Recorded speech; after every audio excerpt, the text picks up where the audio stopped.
Yeah, so this might be a new feature from the car. It's when I'm waiting to pick the kids up and I've got nothing to do.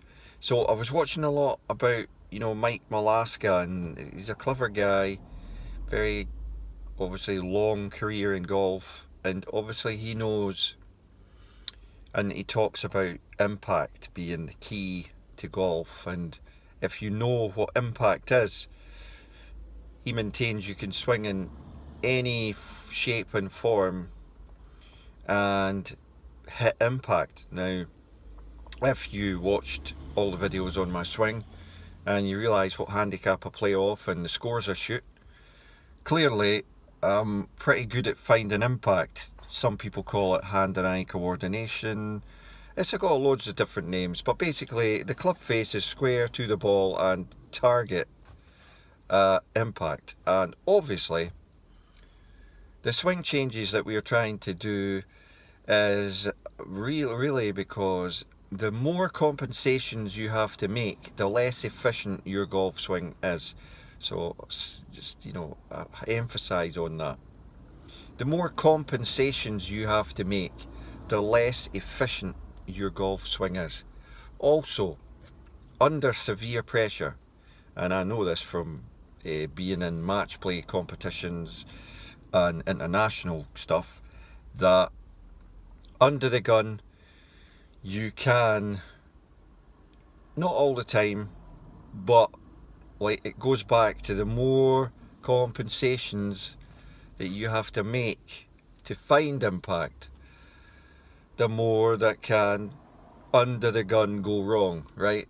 Doesn't always, but that's the major changes and why we're trying to change it.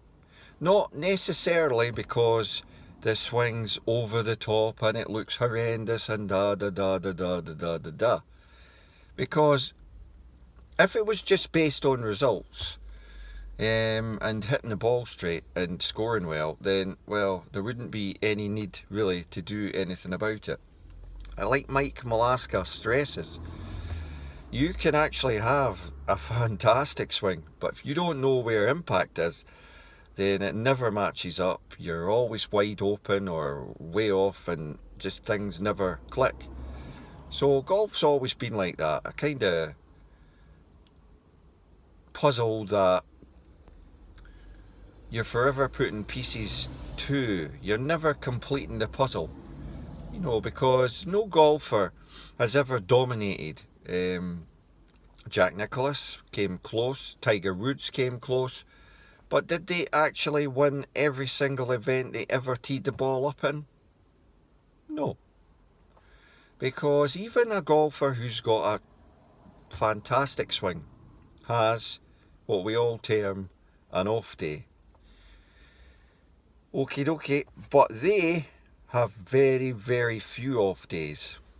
Whereas someone with a handicap, and that's what the handicap's designed for, you may well have a couple of off days more than the pro. That's why they're a pro, and that's why you're a handicap golfer.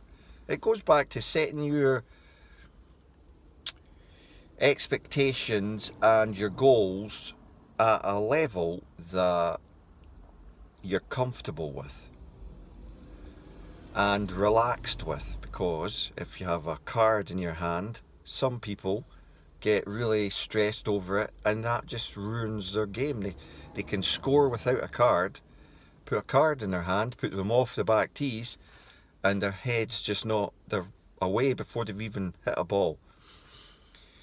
So it's a puzzle, and you've just got to keep the little pieces together in the puzzle. But we've got lots of good stuff coming up. There are a couple of training aids that the great man himself, Ben Hogan, used. Now that we are working on this rotation and how it all blends together and how your elbow's got to be in at your side at impact, then we're going to use a couple of Ben Hogan's great tricks that he used himself a lot when he went off. And even the great man went off, but he practiced until he went back in. And there's other things we're looking at. Mindy Blake, you may not have heard of him. But there is a book about Mindy Blake golf, and we're looking at that because it is probably the forerunner to all these great rotational teachers. But Mindy Blake preset his rotation, and then all he did was kept his elbow in and swung. Some call it the greatest push swing ever invented in golf. So we're going to have a look at that, because the drills that Mindy Blake has tie in to what we are trying to do.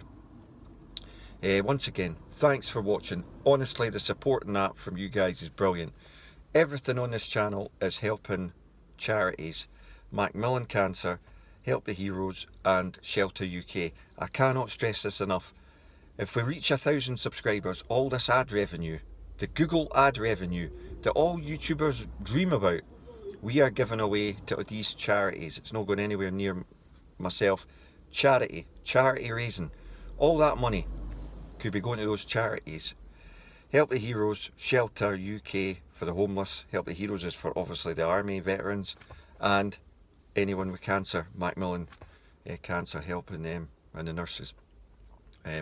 It's a fantastic thing that I've decided, not just lately, it was years back, and I've kept going because I'm nowhere near 1,000 subscribers. So if you can give me some bendy thumb love, share, like, subscribe, and get your pals to subscribe. Once we start earning ad revenue, the charities are gaining. Thanks for watching.